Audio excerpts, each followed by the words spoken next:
Delete it. Delete it right now. Madison. I'm trying. It's not. Oh. Oh no. The sound that followed was not dramatic. It was embarrassingly small. A soft, digital whoosh. The same sound Alara Vance heard 40 times a day when she cleared her inbox. The sound of something being sent. The sound that, on a Tuesday morning in late October, at 9:47 a.m., in the open-plan architecture studio of Sterling EcoStructure's 14th floor, preceded the complete and utter destruction of Alara Vance's professional life. For a full 3 seconds, nobody moved. Priya had her hands pressed over her mouth, eyes round as satellite dishes above her fingers. Madison had gone the color of old chalk, a sort of grayed-out, horror-stricken beige that Alara had never seen on a human face before, and hoped never to see again. And Alara herself sat motionless in her ergonomic chair, the one with the wobbly left armrest she'd been meaning to report for 6 months, staring at her own monitor as though the screen might reverse what had just happened if she looked at it hard enough. It did not reverse. The subject line read, Alara's situation, draft, do not send. The recipient's field read, Executive Leadership and Board of Directors, Sterling EcoStructures, all.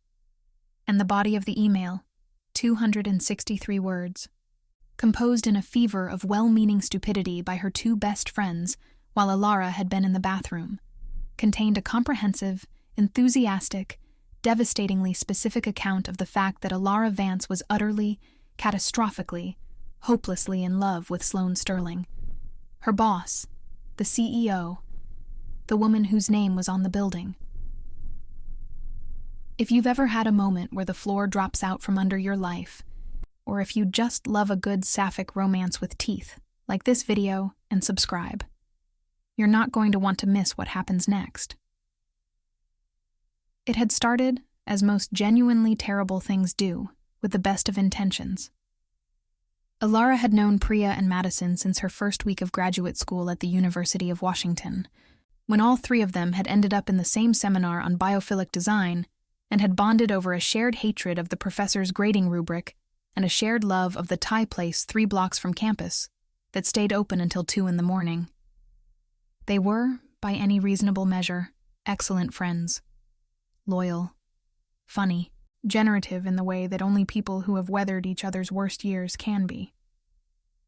They were also, in Alara's considered opinion, absolutely terrible at respecting boundaries. You've been pining for 14 months, Priya had said, approximately 1 week before the catastrophe, sitting cross-legged on Alara's apartment floor with a glass of wine and the energy of someone who had been thinking about this for a very long time. 14 months, Alara. I counted. I have a note in my phone. You have a note in your phone, Alara had repeated. A running tally, with timestamps. That's insane. What's insane is watching you look at Sloane Sterling like she hung the moon every single time she walks through the studio, and then going home and not doing anything about it. Alara had looked at the ceiling. The ceiling had not helped. She's my CEO, Priya.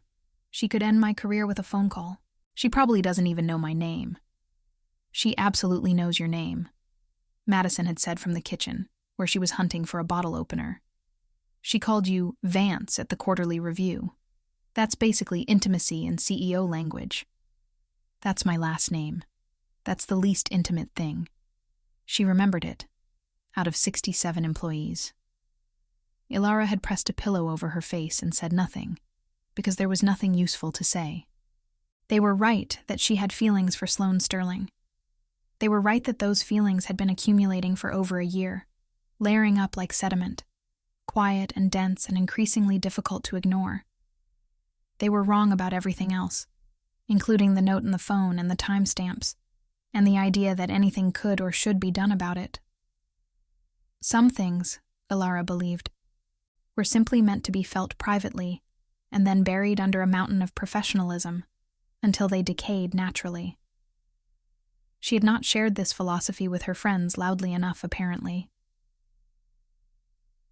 The first time Alara had seen Sloane Sterling in person, not in a company headshot, not in an architectural trade magazine.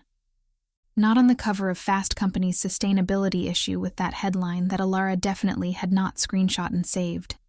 She had been carrying a cardboard box of drafting supplies to her new desk and had walked directly into the woman's shoulder. Not into her. Into her shoulder. Alara had bounced. The box had not fallen, because she'd grabbed it with both hands in a reflex that probably looked, from the outside, like a bizarre dance move. Sloane Sterling had not stumbled at all. She had simply turned, already in motion, already moving toward wherever she'd been going, and looked at Alara for exactly the length of time it takes to assess whether a situation requires intervention. "You're the new hire," she'd said. Not a question. Alara Vance. The name had come out more steadily than Alara felt. Junior architect, Sustainable Materials Division. Sloane had nodded, a single economical movement. And her eyes, which were a very particular shade of gray that Alara had spent embarrassingly long periods of time trying to name. Slate was too cold. Pewter was too industrial. She'd landed eventually on overcast, which felt right in a city that did weather the way Seattle did. Had moved from Alara's face to the box she was carrying, and back again with the efficient precision of someone doing rapid structural assessment. "Vance," she'd said, "don't be late to the Friday briefing." And she'd walked away. That had been it. That had been the whole encounter. 43 words between them, 26 of which were Alara's, and none of which were interesting. Alara had carried her box to her desk and spent the rest of that day telling herself that what she'd felt, the way her whole nervous system had briefly reorganized itself around the fact of that eye contact, was simply the natural adrenaline response of meeting someone famous, someone powerful. It was admiration. It was professional intimidation. It was not anything else. By month 3, she had stopped lying to herself quite so earnestly. The thing about Sloane Sterling, the thing that distinguished her from the glossy image the industry had constructed around her name, was that she was present in a way that most powerful people were not. She didn't walk through the studio like she owned it, which she did, technically, in the distracted, barely there way that executives often moved through spaces they'd stopped actually seeing. She looked at things. She stopped at drafting tables and studied models and asked questions that were so specifically targeted, so clearly the product of someone who had actually read the brief, that junior architects across 3 divisions competed openly for her attention, the way sunflowers competed for light. She was also, when the occasion warranted it, capable of a coldness so complete it felt architectural, structural, load-bearing, designed to hold tremendous weight without yielding. Alara had watched her conduct a performance review with a senior partner that had ended the man's tenure at the firm, and had done so with such precise, unemotional clarity. Not cruelty, never cruelty, but a total absence of the softening most people instinctively offered in uncomfortable moments, that the entire open floor had gone very still, and then, when Sloane walked away, had exhaled collectively, like a building settling. She was 41. She had built the firm from a 2-person studio operating out of a converted warehouse in the Sodo neighborhood into one of the most cited sustainable architecture firms in North America. She had won the Pritzker Prize at 37, the second woman to do so, and had stood on that stage in Chicago in a suit so precisely tailored it looked like a second architecture, a building she wore, and given a speech that Alara had watched on YouTube 7 times. She was, in every possible respect, out of Alara's league, zip code, and solar system. Alara knew this. She had always known this. The feelings were not something she had cultivated deliberately. They had simply arrived and taken up residence, and she had managed them the way you managed a very expensive piece of furniture that didn't quite fit the room, carefully, accommodating the space around it, never quite forgetting it was there, until her friends had written them down in an email and sent them to the entire executive board. The minutes after the send were the longest of Alara's life. Priya was refreshing Alara's sent folder compulsively, as though watching it would somehow retroactively change what had happened. Madison had pulled up the Sterling EcoStructures employee directory and was counting recipients with the grim focus of someone assessing casualties after a disaster. Ilara had not moved. She was still staring at the screen. In her chest, something had shifted into a very low, very steady frequency of dread. Not the sharp spike of panic, not yet, but something deeper, more tidal. The feeling of watching a very large thing begin to fall. "Okay," Madison said quietly. "Okay, so the board distribution list includes Sloan, the CFO, both managing directors, the legal team." "Stop counting," Ilara said. Her voice came out calm, which surprised her. "We can fix this," Priya said. "We can send a follow-up. We can say it was a creative writing exercise, a social media prompt. Priya." Ilara turned to look at her friend. "The email contains a paragraph where you describe my feelings for Sloan Sterling as a slow-burning architectural obsession with the woman who designed the building and somehow also became the building." Priya opened her mouth, closed it. "No one is going to believe it was a creative writing exercise." "I meant it as a compliment," Priya said, in a very small voice. "I know you did." Ilara turned back to the screen. "I know." The office around them had, by this point, developed that particular texture of held breath that precedes something institutional. Several people had looked up from their desks. A few were staring at their own screens with the focused stillness of people who were pretending very hard not to know what they knew. The woman at the reception desk near the elevator bank had picked up her phone and put it down again, twice in 3 minutes. At 10:14 a.m., Ilara received a calendar invitation. The subject line read, 10:30, S. Sterling and E. Vance, Conference Room A. The invitation had been sent by Sloane's personal assistant, which meant Sloane had not sent it herself, which meant either Sloane had not yet read the email, unlikely. Ilara had observed that the woman processed her inbox with the same aggressive efficiency she brought to everything, or Sloane had read it, made a decision, and delegated the logistics. The second possibility was somehow worse. "She wants to see you," Madison breathed. "I can see that, yes." "What are you going to say?" Ilara thought about this for a moment. She thought about the word resign and how it would sit in her mouth. She thought about the architectural portfolio she'd spent 4 years building toward this firm specifically, the thesis project on regenerative building materials, the internship at Morrison Hale that she'd leveraged into this position, the Sunday afternoons in the studio library reading Sloane's early papers on passive design, the ones published before the Pritzker, before the fame, when she was still writing in a register that was almost tender in its enthusiasm. She thought about the model of the Cascadia Bridge project on her desk, the one she'd spent 3 weeks on, the one that was her best work so far, the one she'd been hoping to present at the regional showcase in November. She thought about the way Sloane Sterling had said, Vance. Not unkindly, just precisely. The way she said everything. "I don't know," she said. She accepted the invitation. Conference room. A was the large one, the one with the floor-to-ceiling windows that looked out over the water, the one used for client presentations and board meetings and, apparently, the professional execution of junior architects who had made the grave tactical error of having feelings. Ilara arrived at 10:28.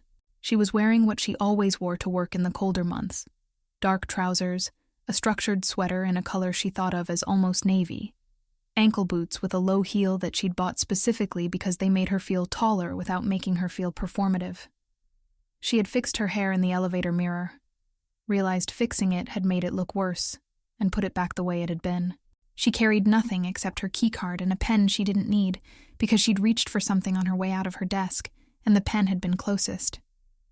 The room was empty when she arrived. She stood at the windows for 2 minutes, looking at the water. Puget Sound was doing its October thing. Pewter gray surface, container ships in the distance, a ferry crossing the middle distance with the slow, trustworthy regularity that ferries always had, regardless of what was happening on shore. Alara had always found fairies reassuring. They went where they were going. They didn't vary.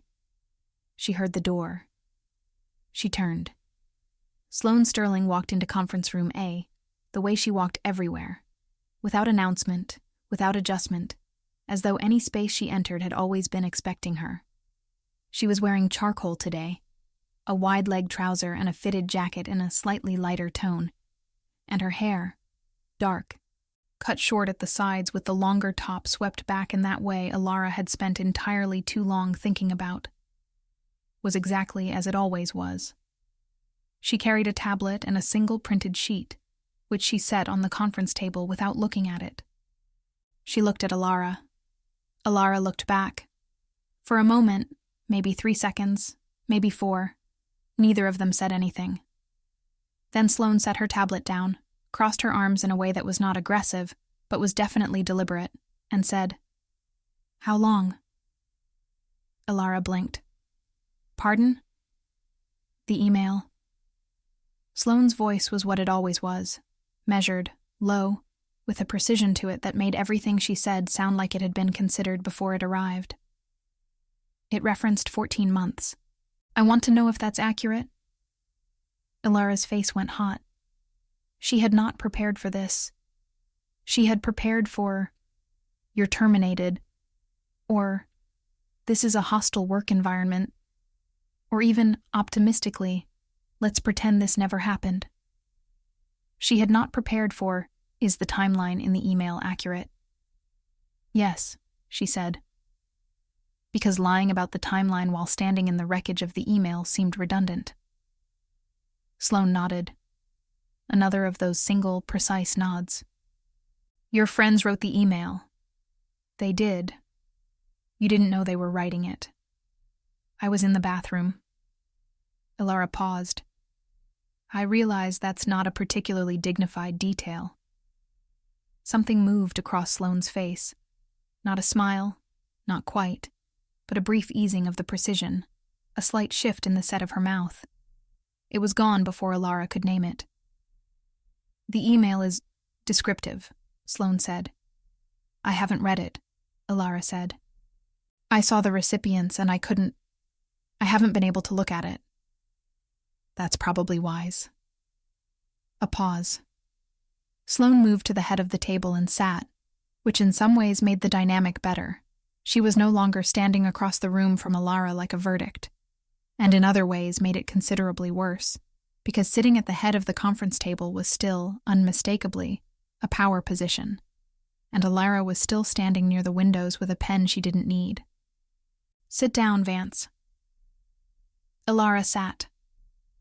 The chair across from Sloane was cold, which made no sense given the room temperature, but Alara sat in it anyway and put her useless pen on the table and tried to arrange her face into something that communicated professional competence, or at least its general direction. "You're not being terminated," Sloane said. Alara's breath moved in a way she hoped wasn't visible. "Okay. This isn't grounds for termination. If anything, the HR liability runs in the other direction. Your friends may have violated your privacy. You could make a case for hostile workplace." "I'm not going to do that," Alara said. "They didn't mean they were trying to help, in an extremely misguided way, but they weren't trying to hurt me." Sloane studied her. "That's loyal. They're good people who made a terrible mistake." "I'm aware." Another pause. Sloane looked down at the printed sheet on the table. Just briefly, just long enough for Alara to understand that it was a copy of the email, and then back up. "I'm also aware that the situation, as it currently stands, is professionally untenable, for both of us." Alara nodded. This seemed accurate. "My assistant Colleen is on medical leave. She'll be gone for 6 weeks." Sloane's tone was even, the words arriving in the order they were needed, and not one syllable before. "I have 3 major client engagements in the next 5 weeks. Portland, Reykjavik, and the Cascadia contract signing here in Seattle. These engagements require a travel companion who can hold an intelligent conversation about sustainable design, who presents well, and who can be relied upon not to A fractional pause. Make things complicated. Alara stared at her. I'm offering you a temporary reassignment, Sloane said. You'd accompany me on these trips in a professional capacity. Executive support, presentation backup, client relations, 6 weeks. After which, Colleen returns. The situation at the office will have had time to normalize, and you return to your position in sustainable materials with no further professional consequence. The room was very quiet. Outside, through the floor-to-ceiling windows, the ferry had made it halfway across the Sound. You're asking me to travel with you, Alara said. She wanted to make sure she was parsing this correctly. As your temporary assistant. In a strategic capacity, yes. You have a way of talking about the work that connects with people. I've read your notes on the Cascadia project. Your thesis on regenerative thermal mass systems was published in Architectural Record when you were 26. You're not an assistant, Vance. You'd be functioning as a... Sloane considered the word briefly. Protégé, for the purposes of client presentation. It's not an unreasonable arrangement. And the email, Alara said carefully, would be treated as an internal personnel matter, filed, sealed, and not discussed. A pause that had weight in it. By me. I cannot speak for the board members who received it, but I can say that the ones I've already heard from have been remarkably discreet. Something in her face shifted again, very briefly, in a direction Alara couldn't read. Several of them, in fact, seemed more entertained than alarmed, which does not reflect particularly well on the professionalism of my board, but is, in this context, useful. Alara looked at the table. She looked at her hands. She looked at the pen she'd brought for no reason. She thought about the 6 weeks, and what 6 weeks in proximity to Sloane Sterling would do to her. She thought about the way she'd felt in those 3 seconds by the window, before the door opened, when she'd been alone and everything was still on the theoretical side of disaster. She thought about the ferry, and its trustworthy regularity, and the way it didn't vary. She thought, this is possibly the most inadvisable thing I have ever been offered. She thought, I am going to say yes. 2 conditions, she said. Her voice came out steadier than she felt, which she took as a good sign. Sloane's eyebrows, dark, precise, expressive in a way that Alara suspected the rest of her face was deliberately trained not to be, lifted fractionally. You're negotiating. The email mentioned 14 months of feelings, Alara said. You're asking me to spend 6 weeks in very close professional proximity to the subject of those feelings. I'm not a liability, Sloane. She caught herself. Ms. Sterling, I'm not reckless, but I'm also not going to pretend the situation is symmetrical if it isn't. Sloane looked at her for a moment. Something shifted in her face. Not the brief easing this time, but something quieter and more considered. What are your conditions? First, we agree that what happened today is not something I'm defined by. I'm a good architect. I'm not the woman whose friends sent that email. When we're working, we work. Agreed. Second, if at any point either of us finds the arrangement genuinely unworkable, for any reason, professional or otherwise, we say so and renegotiate, directly, not through HR, not through intermediaries. A longer pause this time. Sloane looked at her with an attention that Alara had seen her direct at load-bearing calculations and structural proposals and the things that mattered, and felt, absurdly, something in her chest lift slightly, like a counterweight releasing. Agreed, Sloane said. Then yes. Alara picked up the useless pen, put it back down. I'll do it. What happened next, in the practical sense, happened very quickly. By 11:30, Alara was back at her desk with a formal reassignment memo from Priya Caldwell, who was, in addition to being Alara's catastrophically well-meaning friend, also the firm's HR coordinator, a fact that had added a particular recursive horror to the morning. a packing list from Sloane's out-of-office assistant system, and a calendar block that read, Departure, CKEF, 7:15 a.m. Wednesday. Wednesday was in 2 days. Iceland, Madison said, reading over Alara's shoulder. She's taking you to Iceland. She's taking me to Reykjavik, Alara corrected, for a client meeting about the geothermal integrated housing development Sterling is co-consulting on. It's a professional trip. To Iceland. To Reykjavik. Alara. Madison put both hands on her shoulders from behind, with the gravity of someone delivering important news. She read the email, and her response was to invite you on an international trip. Her response was to offer a temporary professional arrangement that creates distance from the office situation while making use of my skill set in a context that serves the firm's interests. Sure. Madison patted her shoulders. Or she read slow-burning architectural obsession and decided she wanted more of that in her life. That is not what happened. I'm just saying... Madison. Alara turned to look at her. You sent an email about my romantic feelings to our CEO and the entire board of directors. You are not currently in a position to offer interpretive analysis. Madison had the decency to look guilty. That's fair. Priya, sitting at the adjacent desk and seemingly attempting to disappear into her chair through sheer willpower, made a small sound that might have been an apology. I know you both meant well, Alara said, because she did know that. She had always known that. The thing about Priya and Madison was that their care for her was so genuine, so unambiguous, that even when it manifested as an absolute catastrophe, the love underneath it was never in question. I know. I'm not angry. You're terrified, Priya said quietly. Alara turned back to her monitor. I'm processing. Alara, I'm processing. She pulled up the packing list. Iceland packing list, professional. Let's talk about packing. They talked about packing. Alara had not told her friends everything about the 14 months. The timeline was accurate.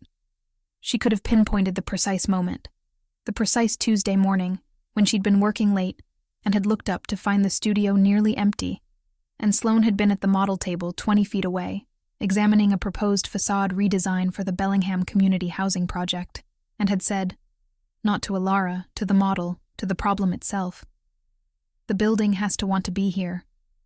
If it doesn't want to be here, it shows. Alara had looked at her, at the profile, at the specific way she held her pen when she was thinking, and had understood with the clarity of something structural, something load-bearing, that the feeling she'd been casually labeling admiration for the previous 2 months was not admiration. It was something with considerably more mass. She had not told her friends about the way she'd started noticing things, small, useless things that an architect notices because noticing is what they're trained to do. The way Sloane always had coffee but rarely finished it. The way she stood slightly differently when she was genuinely engaged with a problem versus when she was performing engagement for a client's benefit. A minute shift in weight distribution, a change in where she held her hands.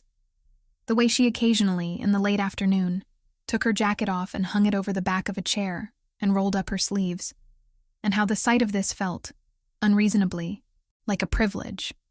She had not told them about the conference call 6 months ago, when Alara had been asked to present her regenerative thermal mass findings, and Sloane had been in the room and had asked 3 follow-up questions that were so precisely targeted at the conceptual heart of the proposal that Alara had had to stop herself from visibly reacting.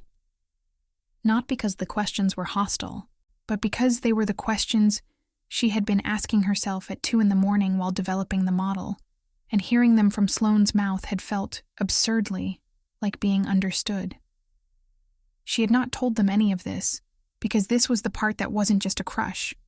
A crush was manageable. A crush could be buried under professionalism and let to decay.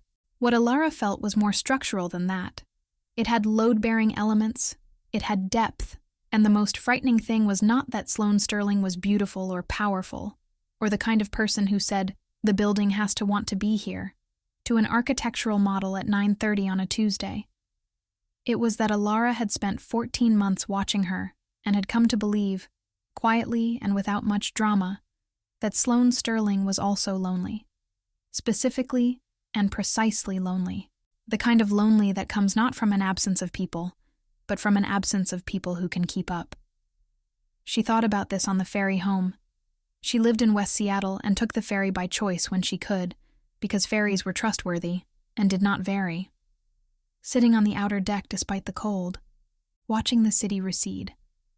She was going to Iceland in 2 days. She was going to Iceland in 2 days with Sloane Sterling. She was going to Iceland in 2 days with Sloane Sterling because her friends had accidentally sent an email describing her feelings in vivid literary detail to the entire executive leadership of her firm, and Sloane's response had been to offer her a professional arrangement that was either A remarkably pragmatic executive decision that had nothing to do with the email's emotional content, or B, something else, something that Alara was not yet equipped to name. The ferry moved, the water moved. The lights of the city performed their usual October thing, going golden and bronze against the early dark. Alara thought, 6 weeks. She thought, don't make it complicated. She thought, the building has to want to be here. And then she thought about the moment in conference room A when she'd said, I'm not reckless, but I'm also not going to pretend the situation is symmetrical if it isn't. And Sloane had looked at her with that particular attention she reserved for things that mattered, and she thought. She agreed to both conditions. She thought. She agreed without any hesitation at all. The ferry docked. Alara went home. She did not call Priya or Madison because she needed the evening to herself, to sit in her small apartment with its drafting table and its collection of architectural journals and its south-facing window that she'd specifically chosen for the afternoon light, and to pack a bag and to be very calm, and to remind herself of all the reasons this was a professional arrangement and not an invitation to want something impossible. She was moderately successful at this. She texted Sloane's number, the one Colleen's out of office had included in the assignment memo, at 7 p.m, because she had a logistical question about the client brief and couldn't find the relevant files in the folder she'd been given access to. The response came in 40 seconds. The geothermal brief is under Reykjavik Client Phase 2, not the main folder. The folder structure is Colleen's system. I find it counterintuitive. SS. Alara looked at the text for a moment. Then she typed, Found it. Thank you. The folder structure is genuinely baffling. She's organized it by meeting date rather than project phase. The response came in 20 seconds this time. I've mentioned this. She believes chronological is more logical. I believe conceptual is more efficient. We've agreed to disagree for 4 years. Alara smiled at her phone, which felt inadvisable, but she was alone, and the room was dark, and the ferry wasn't there to bear witness. I'll work with what's there, she typed. I'll have the brief read before Wednesday. I know you will, came the response. Alara set her phone face down on the drafting table. She sat with that for a moment. I know you will, and thought about what it meant that a woman who could have any assistant on the continent had offered this particular arrangement to her, and whether the answer to that was simple or complicated, and whether the distinction mattered. She picked up the brief and started reading. She was still reading at midnight. She was still reading at 1. At 1:15, she received another text. Get some sleep, Vance. The brief will still be there in the morning. Alara looked at the text. She looked at the brief. She looked at the time. How did you know I was still up? 20 seconds. Because I'm still up. And I can read people who are like me. Alara read this 3 times. Then she put the brief away, turned off the light, and lay in the dark with the familiar, structural weight of what she felt, present and specific and not going anywhere, and thought. 6 weeks. She thought. Don't make it complicated. She thought. It's already complicated. And somewhere across the city, in a penthouse apartment with floor-to-ceiling windows and a view that cost more than most architects made in a decade, Sloane Sterling was presumably still awake, reading something or thinking about something or simply being awake in the way that very particular kind of lonely allows. The kind that sits quietly, that doesn't announce itself, that has learned to be still. Ilara didn't know this for certain. She just felt it. The way you feel the load-bearing truth of a structure when you've been studying it long enough. Wednesday, she thought.